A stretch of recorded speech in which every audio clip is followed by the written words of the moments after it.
da importância e da visão de Estados Unidos a ter uma ampliação de espaço para a América do Sul, em termos de acordos comerciais. Então, queria falar um pouco sobre México.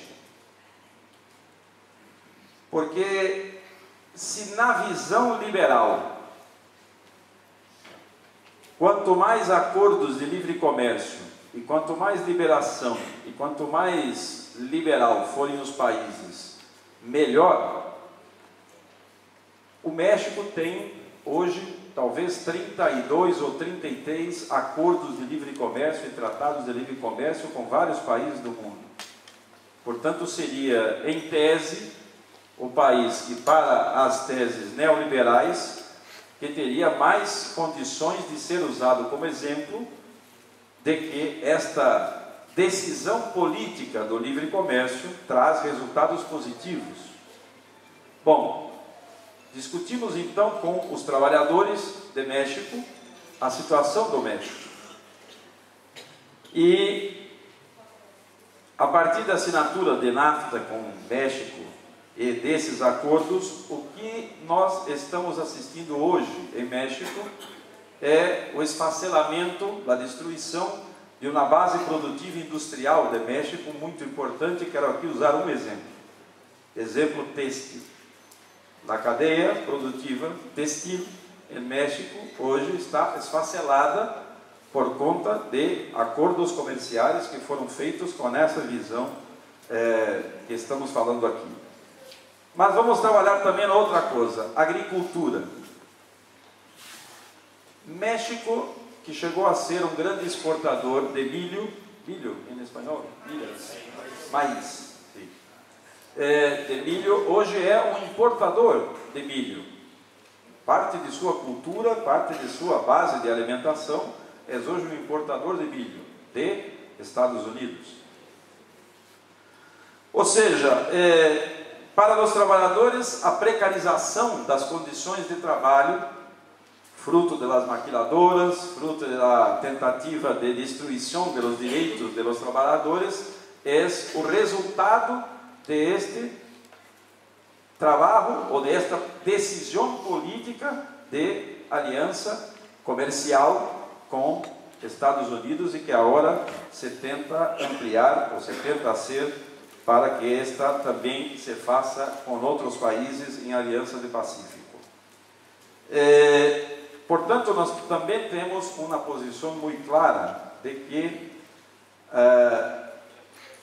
a Aliança do Pacífico é importante do ponto de vista político e ideológico, é muito mais importante do que do ponto de vista econômico, porque do ponto de vista econômico sabemos que não vai resolver os problemas, muito ao contrário, vai agravar os problemas. O problema, portanto, é uma discussão política, ideológica, de tratar como o Mercosul vai a enfrentar, e aí concordo novamente com o Conde, de forma de bloco, ou seja, em forma de uma integração regional que não se confunde com acordos de livre comércio ou tratados de livre comércio. Porque se assim fosse, a pergunta que queríamos fazer é: Bolívia, Venezuela, Equador, ou mesmo Uruguai, vão abandonar o Mercosul para ir à Aliança do Pacífico, do ponto de vista político e do ponto de vista comercial? Não me parece que esta seja a decisão, e muito menos a postura política de vários de nossos países em relação à Aliança do Pacífico. Pero que é importante também ter em conta que faz parte da Aliança do Pacífico de uma coisa muito maior, que é o TPP, o Transpacífico Acordo dos Estados Unidos com a Ásia, e que isto sim teremos que fazer um trabalho conjunto, e aí, de novo, falar da necessidade de fortalecimento da integração. Ou seja, os países sozinhos, os países individualmente, os governos e, portanto, os países não terão saídas individuais, muito menos se continuarmos disputando e brigando uns com os outros enquanto não tivermos um aprofundamento da integração. Segundo, para nós, o avanço de algumas visões da direita, da mídia e dos conservadores em tentar colocar como contraposição o Mercosul e a Aliança do Pacífico tem a ver também com a nossa debilidade e a nossa dificuldade de avançar ainda mais no Mercosul para garantir, inclusive, que não tenhamos retrocessos, como disse Conde, mas que esses retrocessos sejam assimilados, tenham conhecimento das sociedades dos países em que vivemos.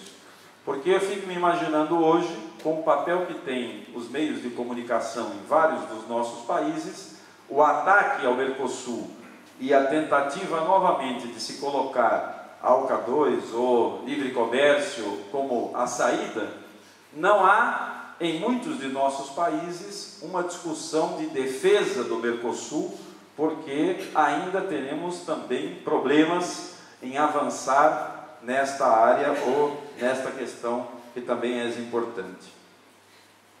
E avançar significa, para nós, não apenas implementar aquilo que já decidimos e discutimos em vários dos nossos encontros no Mercosul, como também implementar aquilo que é decidido, de fato. O plano estratégico de ação social, a livre circulação com base naquilo que sempre defendemos, ou seja, há necessidade de que as pessoas sintam que a integração e o Mercosul faz parte da sua vida real e faz parte da vida real das pessoas que moram em nossos países e, portanto, qualquer tentativa de retrocesso seria rapidamente rechaçada. Mas isso ainda não acontece e, por isso, esta preocupação política que temos que ter em nossos países de que integração, como defendemos em Mercosul, não é livre comércio e não tem nada a ver com a Aliança do Pacífico. Nós queremos avançar na integração, fortalecer a integração, e fortalecer a integração é necessário discutir também os limites do modelo de integração que está posto para os nossos países. Os limites em termos de ser uma região rica em produtos naturais, petróleo, soja, minérios e riquezas naturais, mas que grande parte dos proprietários privados desses recursos naturais não pagam impostos em vários dos nossos países. Significa enfrentar o limite de que não podemos ser apenas e tão somente uma região exportadora de matéria-prima, mas temos que agregar valor a uma integração produtiva, uma integração e fortalecimento das cadeias produtivas em nossos países, e não apenas ser exportador de matéria-prima. Significa discutir que também não serão as grandes corporações com seus investimentos em vários dos nossos países que vão trazer a solução para a integração que nós defendemos, mas como trabalhar os temas das condicionalidades desses investimentos em termos trabalhistas, sociais, ambientais e a discussão do próprio modelo de desenvolvimento, desenvolver para quem e desenvolver com quem. Estes são limites que nós teremos que fazer o trabalho de casa em Mercosul enquanto bloco, para que cada vez mais tenhamos uma posição clara de que quando falamos em integração não falamos apenas da questão comercial, como querem os liberais, mas falamos da questão social, da questão ambiental, da questão econômica, mas também falamos da questão cultural e da questão política, da ampliação da democracia, da participação das organizações da sociedade civil. É isso que defendemos e continuaremos a defender, tendo claro que para nós a Aliança do Pacífico é aliança para um livre comércio que não tem nada a ver com a integração da forma como nós estamos e continuamos propondo e queremos fortalecer cada vez mais na América do Sul, seja através da Unasul, seja através do Mercosul. Portanto, este é um momento importante politicamente para fazer este debate e muito mais ainda no momento onde temos estas questões que eu falei no começo acontecendo em vários lugares, em vários países, o que coloca sobre nossos ombros uma responsabilidade de fazer com que esta cúmbre também tenha, ao final, uma carta muito clara em relação a estas atrocidades que vêm sendo cometidas ou que foram cometidas nos últimos meses e que tem que ter uma resposta organizada do movimento social, do movimento sindical, das organizações da sociedade civil e dos governos dos países que compõem o Mercosul. Obrigado.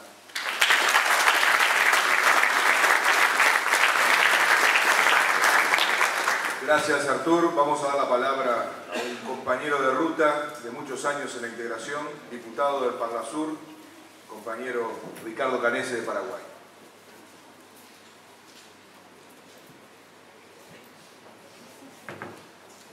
Bueno, muy buenas noches a todos los compañeros, compañeras. Un saludo a todos los compañeros de dirigentes sociales de Venezuela, Bolivia, Brasil, Argentina, Uruguay y Paraguay. A toda esa dirigencia social acá presente, realmente es una gran satisfacción poder compartir con todos ustedes y por supuesto acá con los compañeros de la mesa. Yo quería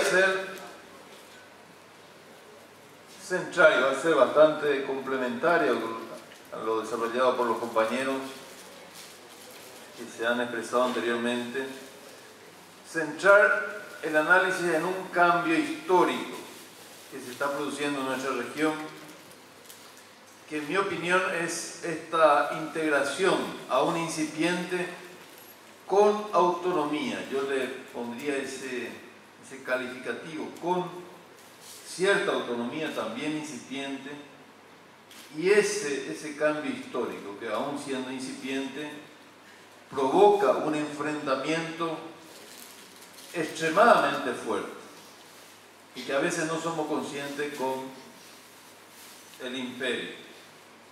Y estamos quizás en un momento de inflexión, los matemáticos decimos en el punto de inflexión, donde la curva puede ir hacia arriba o puede ir hacia abajo. O sea, estamos en ese momento donde podemos superar y avanzar, o también donde podemos tener una derrota histórica, o una victoria histórica o una derrota histórica. Entonces es un momento muy delicado. Bueno, un poco del contexto histórico. Todos sabemos que en América Latina nuestra contradicción durante la colonia fue con España, con Portugal, con los imperios europeos que nos colonizaron. En la época libertadora, bueno, nos liberamos del yugo de España o de Portugal, en cierta medida también Brasil, con otras características, en fin, de otras naciones como Haití, en el caso de Haití, de Francia, pero donde el imperialismo inglés jugó un rol para balcanizar. O sea, fue, digamos, está bien, teníamos algunos enemigos, pero surgía un eventual amigo que no era tal. Y ese fue nuestro proceso. El imperialismo británico, sobre todo, buscó mantenernos divididos. Estoy hablando de gran parte del siglo XIX.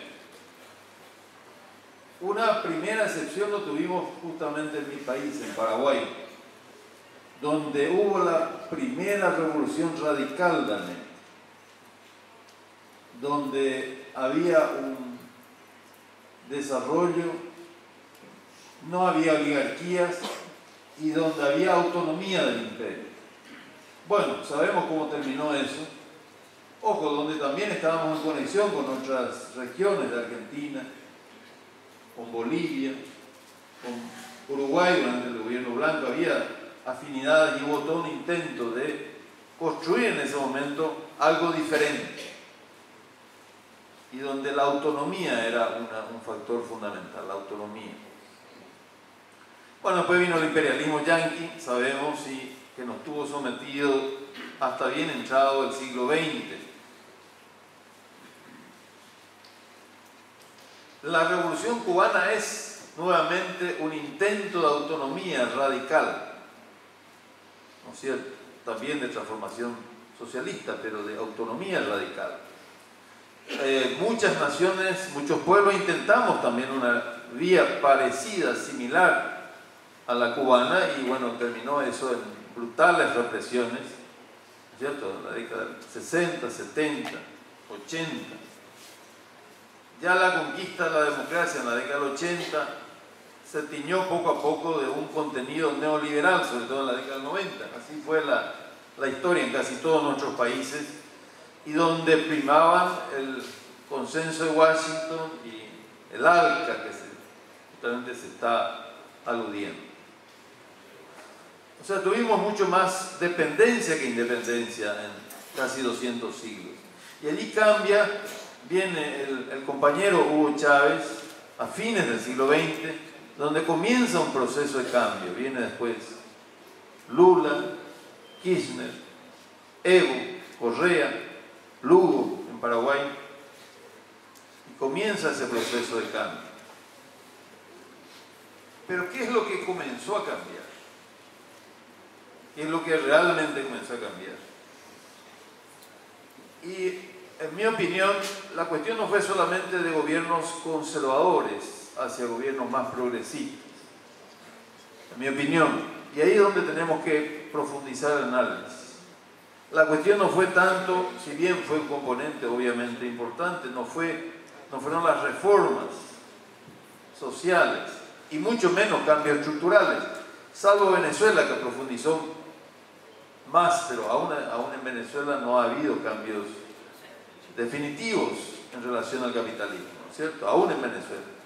Entonces, los cambios de carácter social que fueron importantes, no podemos decir de que sean precisamente los que hayan sido lo más trascendente, en mi opinión. No fue como la Revolución Cubana, que fue mucho más radical, o incluso como la experiencia paraguaya del siglo XIX, mucho más radical también. De ahí que, en mi opinión, la contradicción principal entre América Latina y América del Sur particularmente con el imperialismo fue este proceso de integración con cierta autonomía. Mi opinión es esa la contradicción principal, y allí se crea UNASUR. Se crea, ojo, los ministerios de defensa, las fuerzas armadas de América Latina comienzan a coordinarse sin los Estados Unidos. Bueno, hace pocos años eso era totalmente impensable. La CELAC, una OEA sin Estados Unidos. Pensemos en la variante política. Yo creo que es importante la variable económica, la social mucho más aún, pero la variable política. El Banco del Sur, ¿no es cierto? Aunque no ha podido nacer con fuerza y todo eso, pero bueno, es un enfrentamiento a todo el sistema financiero mundial que finalmente es el que gobierna el mundo. Yo creo que ese tipo de cosas, o sea, ese proceso de integración, aún tímido, aún no extremadamente radical, pero sí con una autonomía creciente, eso es lo que le ha preocupado al imperio. Me parece que esa es la contradicción principal. Sí. Pero claro, también hay un contexto, ¿no es cierto? Está el fortalecimiento del BRIC, ¿no es cierto? Brasil, Rusia, India, China. También el tema energético en el Medio Oriente. En otras regiones como el Caspio, en África. El crecimiento imparable de China. Y no es de extrañar que un conflicto fundamental se dé en Venezuela. Venezuela tiene recursos energéticos fundamentales. Entonces, veamos todo ese contexto. O sea, ¿en qué contexto entonces se da ese proceso de integración de América Latina?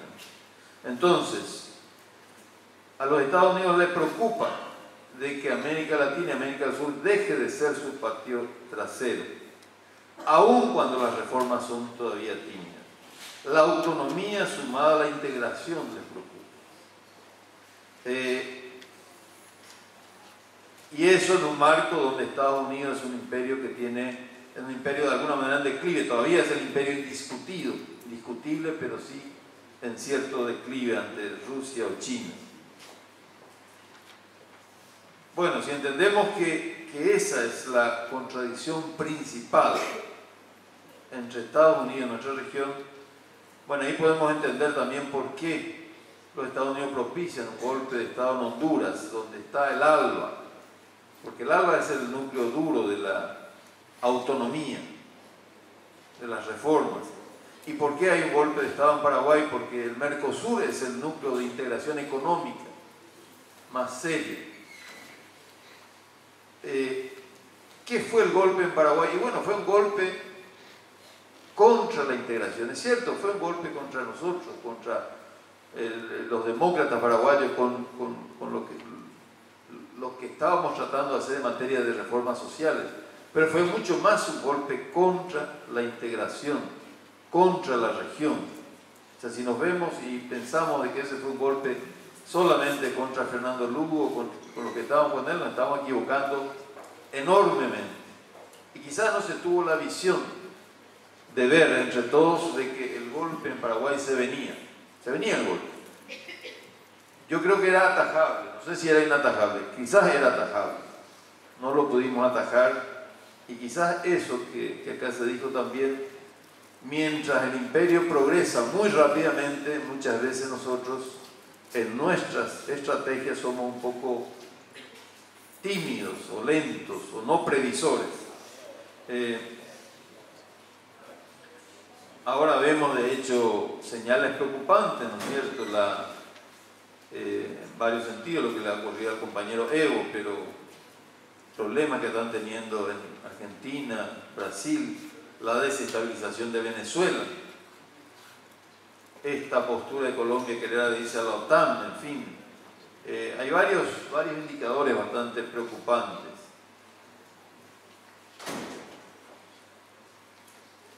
Y sí, acá ya me dicen tiempo, así que voy concluyendo. Entonces, ¿de qué manera concluiría? Bueno, básicamente eso. Yo quería dejarle este análisis, decir de que la contradicción principal que tenemos en los pueblos de América Latina y de América del Sur es este proceso de integración, de crear esta patria grande con autonomía. Esa es la contradicción principal.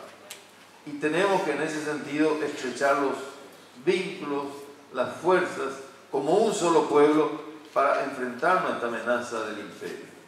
No es pequeña, las desestabilizaciones pueden continuar, pero también podemos hacer progresar los procesos en Chile, en Perú, en Colombia, en Paraguay. Creo que el pueblo hoy está, y por eso yo le hablaba del punto de inflexión, así como el proceso de integración con autonomía puede progresar y podemos triunfar, así también podemos fracasar. Pero depende de nosotros.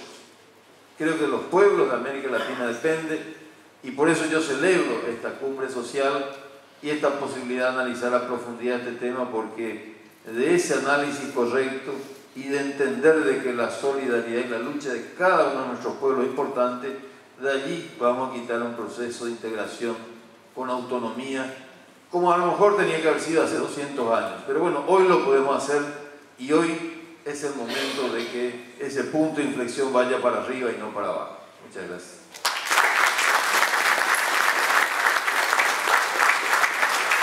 Gracias, Ricardo. Vamos a dar la palabra ahora a Eduardo Tadeu.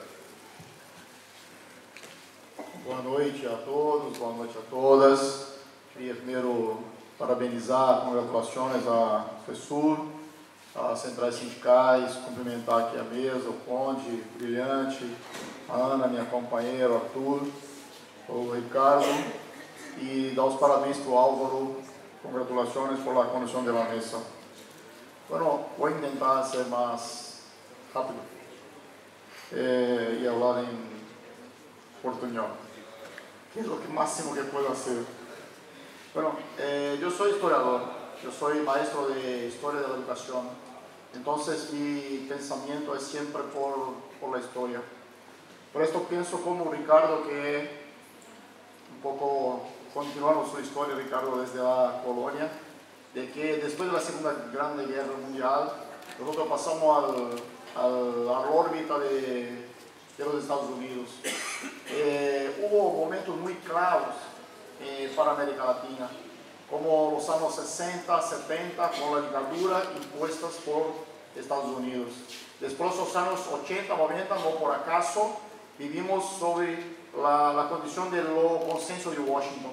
No era por acaso, con reglas, con condiciones, por FMI, por Banco Mundial, por todo esto, que teníamos que hacer así, así, así, así.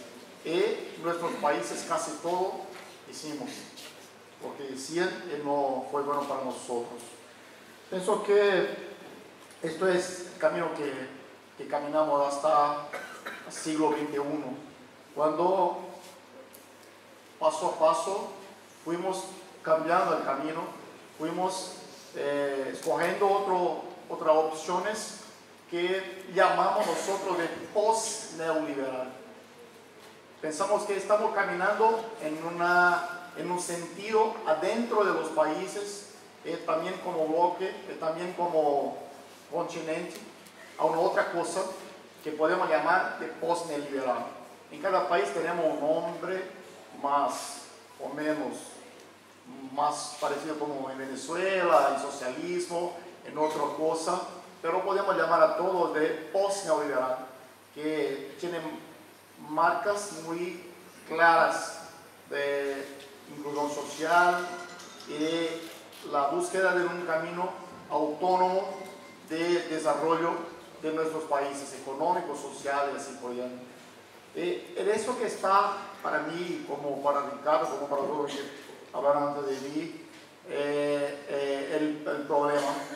Porque, ¿qué es la Alianza del Pacífico? A donde no entra Estados Unidos, pero la mano es muy clara. Y pienso que hacen como hicieron ahora con el compañero Evo Morales. Lo hicieron, pero no con sus manos, ¿no? Pasionan, llaman a los otros que lo hacen a bloquear el espacio territorial, el espacio aéreo de sus países. Llamamos en Brasil de mano de gato, que uno siempre hace así, pero no la ve. Es lo mismo. A mí me tiene olor a lo mismo.